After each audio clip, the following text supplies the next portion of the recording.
Hello, this is a response video to the Hill 88, to your personality crisis video.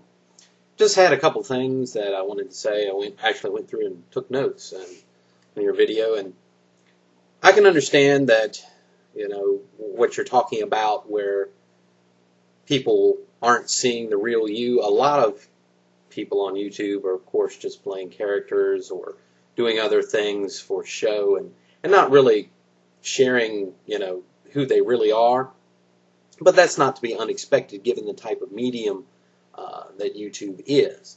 I mean, we all wear masks to some degree, not just on YouTube, but in real life too. When you're out there in the real world with real people, for most people, there's only a small number of close personal friends that really know who we really are. Most of the people we work with or that we come in contact with who are acquaintances, yeah, we sort of know some information about them, but we really don't know who they are, and they don't really know who we are.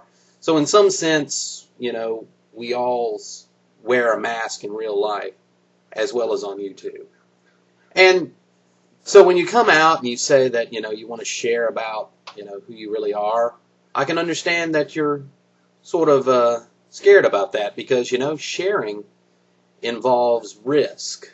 It's always risky when we open ourselves up to others because there's always that chance of rejection, that they won't like us, they won't like what they see, they'll change their opinions about us, we won't be popular anymore, or something of that nature. And so it is kind of a risk. We risk getting hurt, we risk being betrayed, sharing something about ourselves that could harm us later. But there are also lots of benefits to sharing. You have communication. You have dialogue, genuine dialogue with other people. Do you know how difficult that is? That's very, very difficult to have genuine dialogue with others. But when you get in a situation where you can be open and honest and sharing, that can be a real blessing when you have that type of situation. So a lot of times it can be worth the risk, but it is kind of risky. Let's see, other points. Glad to know you like men. That's a good thing. As a man, I'm glad to know that, and I'm glad to know that you like men. So, also, about your swearing, I found in my life that a little bit goes a long way. You see, people that swear and cuss a whole lot, well, people get used to you saying it, so it loses its effect. So, if you're dropping the F-bomb all the time and you say the F word, nobody takes any notice. But if, you hardly ever say anything and you say something, oh my gosh, like everybody in the room stops and turns and looks and realizes, oh, maybe something is really wrong here. Maybe he's trying to get a point across. So I've found that usually expletives and other words like that are best used rarely for very strong dramatic emphasis. And as far as the vulgarity, well, we probably don't need any more of that. There's plenty of vulgarity everywhere else, so there's no need to share that.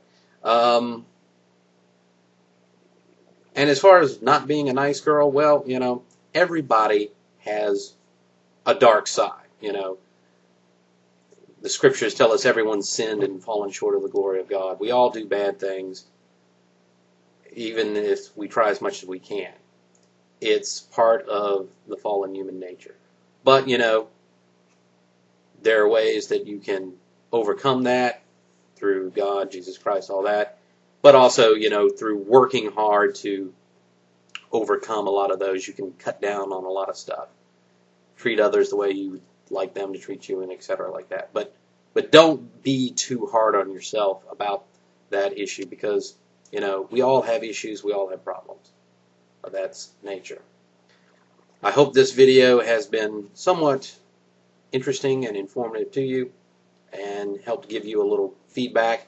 I think you are personally an interesting person, which is why I subscribe to your videos, and I'm looking forward to some of your more open and honest videos in the future. and I'll be keeping my eyes open and posting as I feel like it. So have a good day down under.